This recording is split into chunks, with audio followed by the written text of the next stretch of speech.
Meron po tayong update po tungkol sa kalagayan ni Tatay Digong po sa Netherlands, no? Nakakaawa po talaga. Nandito si kaibigan, meron po silang nakitang hindi maganda po doon. Nakakalungkot ito. Kasi po matanda na po si tatay. No, hindi na po niya kaya yung klima po doon. Sobrang lamig. Sana po ay maging okay po ang lahat. Kasi po pag nangyari, pagbuhay ang kapalit dito, malaking kaguluhan po ang mangyayari sa ating bansa. Maraming protesta. Kaibigan,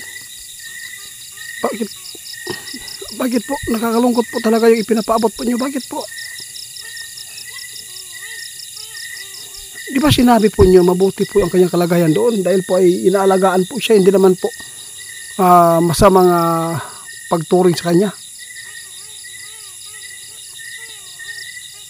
Ipagdasal po daw yun guys, no, si Tatay Digong, kay nakita na ating kaibigan, no, medyo hirap po si tatay po doon sa klima, sobrang lamig.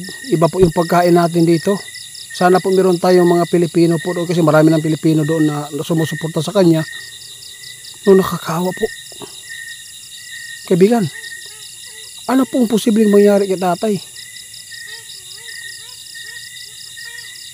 Ito yung nakita ng ating kaibigan, no? Mahina si Tatay Digong dahil po sa kanyang naranasan po na yung paghuli sa kanya. Kitang-kita po niya yung kung anong ginawa po ng ating mga kapulisan, no? Nakipag-away pa yung asawa, pati yung anak niya. Na-stress po daw talaga. Mahina po ang kanyang puso, no? Kasi matanda po si tatay guys, no? Walang taong hindi maawa dito dahil po marami po mga tao na natulungan po din niya. Kaibigan, kung ito man po yung mangyari, kasi wala tayong magagawa, no? Kasi nakatadhana po talaga. Ito po talaga ang inyong impormasyon na nakukuha po doon sa Netherlands. Na si tatay medyo mahina talaga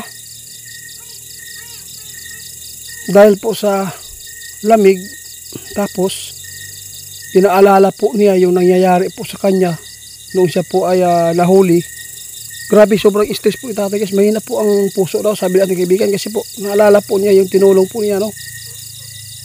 Bala, kahit na po ay sinabi po niya na yung buhay po niya tinataya po niya dito nung siya po ang nakapaglingkod sa ating bansa.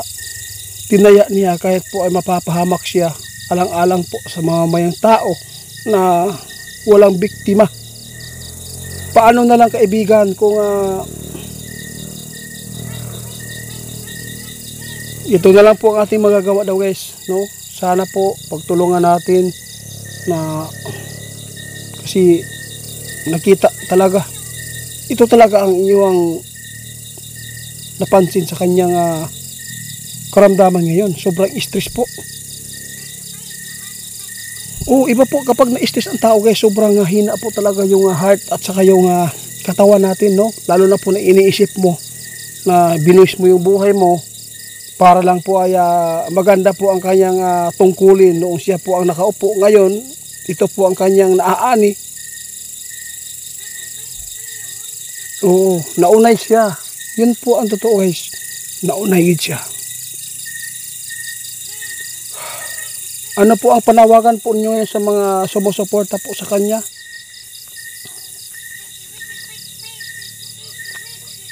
Guys, sabi nating kaibigan, alam natin na sobrang tuwa po niya na nakikita po niya ang paghiyaw ng mga tao sa ang sulok ng mundo. Ang dami pong sumusuporta kay Digong, no? Grabe ang nagmamahal sa kanya. Doon po natin makikita, no? Sana po si BBM ay makapagpasya kaibigan na matulungan po niya, na sana po ay maibalik dito sa Pilipinas. Pero kahit po hindi tulungan po nila, ang importante dito na mayroon naman pong mga tao na malalakas, may kapangyarihan. Yun po ang tutulong po para makabalik si tatay. Meron pong Ano po? Nako po. Kaya pala guys, meron pala nagplano na hindi maganda kay tatay. No? Hindi ko na lang po palaliman po yung paabot natin kasi po baka ma-foul play tayo dito. No? Meron po nakita si kaibigan na nagplano na si tatay na meron talaga na para po ay mawala ba. Ito po talaga yung nakikita. Pwede malaman kung sino po sila. Marami guys, ang daming tao nagalit talaga sa kanya. Maraming tao na gustong ipatumba ngunit hindi kinaya. Grabe. Buti na, oo, mas maganda po talaga. At saka yung mga anak daw ni ex-president ay sobrang talino, no? Yun po talaga ang gagawin po ninyo. Marami po palang naghahabol sa inyong buhay ngayon. Dahil po alam po nila na kayo ang makapuli diri sa ato ang bansa na maging leader bilang presidente. Takot sila guys. Kaya ginawa po nila ito. Kasi po pag makaupo na talaga yung mga Duterte, sigurado pupulutin sila sa putik yung mga kumakalaban sa kanila ngayon. Tandaan po natin yan guys. Pagsisihan ng lahat sa kanilang ginagawa. Kaibigan, ako po, yun po ang problema dito. Yung katawan ni tatay guys. Natakot si kaibigan baka bumigay ba. Dahil sa stress po ng kanyang nararamdaman po ni tatay, lalo na nakalayo siya dito sa atin. Nandun po siya sa Netherlands. Medyo stress. Kung titingnan po niyo yung mata niya, sobrang kapoy kita naon guys. Luoy kayo. Kaya natakot si kaibigan, anong mangyayari?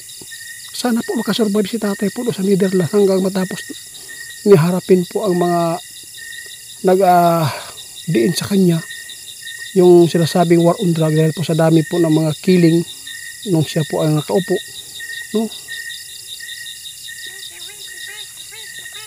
Sana po maalagaan kaibigan. Tulong-tulong po tayo. Ha? Grabe pala yung naghahabol sa buhay po ng mga Duterte ngayon guys. Ang dami pala na gusto po nilang ipatumba. Ngunit hindi po kinaya dahil po sa dami ng mga tao na sumusuporta sa kanila ng mga malalakas at mayroong kapangyarihan.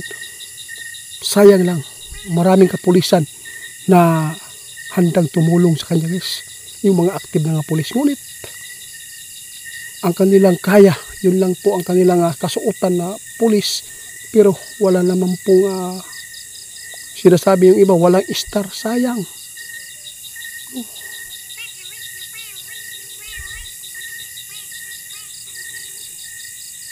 Yun po ang sinasabi po nila noon. Ang hula ni kaibigan guys, nagkatotoo.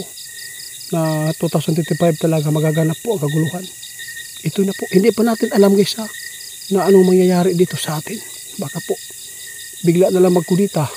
Wala, tapos tayo. Meron po natuklasan si kaibigan, baka po meron mag-declare ng kudita.